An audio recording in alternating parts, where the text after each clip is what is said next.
has a lot of symbolism that perhaps no one in the audience, neither audience member or critic, will necessarily see because it's personal to me. So often when I'm talking about the work, I'm very much aware and I very much accept that not everybody's going to see what I see. And sometimes that is the reason why we don't tell the audience too much, or I don't, because I love to leave room for interpretation. And sometimes the interpretations of what they're seeing is much more colorful and interesting than perhaps what I was even thinking at that time. And I love to leave room for that. I know that's daunting sometimes, especially when you see modern work. The notion of, I want to know what it means.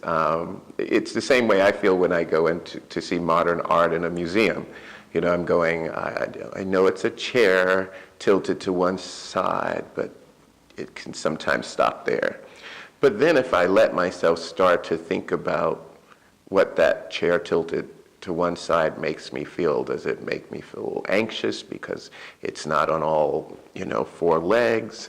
Does it have a sense of daring? Does it, whatever that is, that's what I hope people can do with awakening. In dance, that tends to be a hard line, or a fine line, because people really want to walk away and say, I know what it was about. And so that uncomfortable nature of going, I'm not sure, is daunting for people. But I think sometimes that provocation of, I'm not sure, I need to see it again, let me think about it. We live in a world where everything is so sort of fast at the fingertip. We want answers. No, what was it exactly? I don't want to, you know. And it reminds me of when I was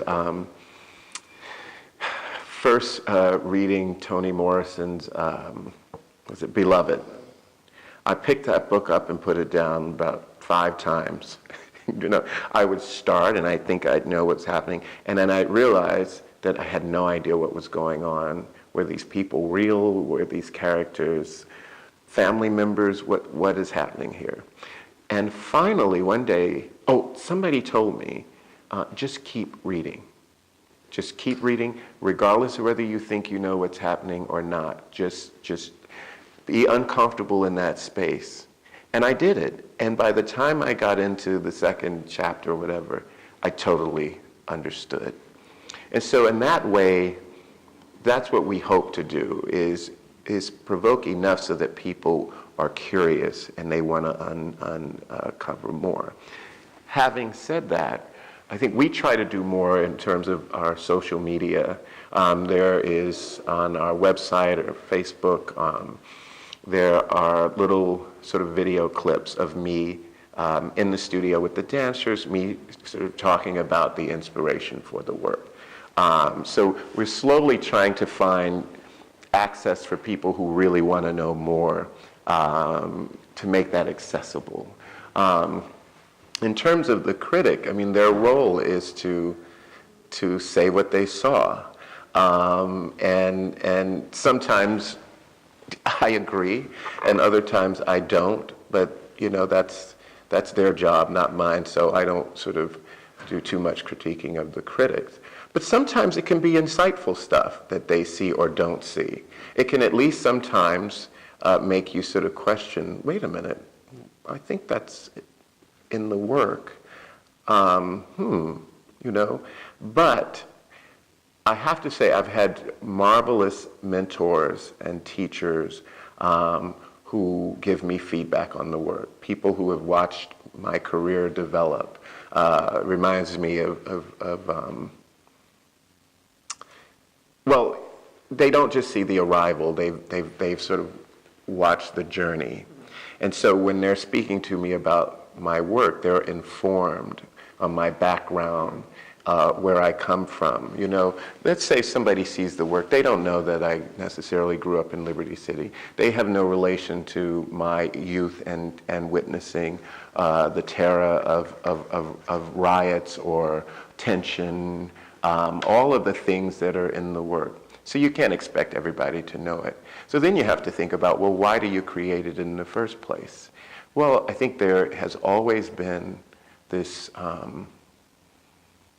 calling for me that I have to tell my story, and that not everybody will understand what that is. But the people that understand it usually really need to hear the message. And that's why I do what I do. I have to do it. There's the character, the Jamar character in Awakening. The reason I say I'm a reluctant warrior, because in some ways my personality is, I'd sort of rather be quiet. I like being quiet. I don't like necessarily always being in the limelight. That's not why I do it. We live in an age where some people want to be famous because of fame or something like that. No, I'm cool back here, But there is a sense of calling that says I need to tell my story. I need to report through dance, through choreography, how I see the world. It is important for people to see, even if they don't understand it, even if they understand Awakening 20 years from now. It's important. And it's also important to know as artists that not all work that we celebrate now was understood when it was first created. And that can be a polite way of putting it. Some of it was deemed beyond horrible. Some of the things we wear today, we're saying, are you kidding me? So I'm not saying that about Awakening, but I am saying that it's not about instant gratification.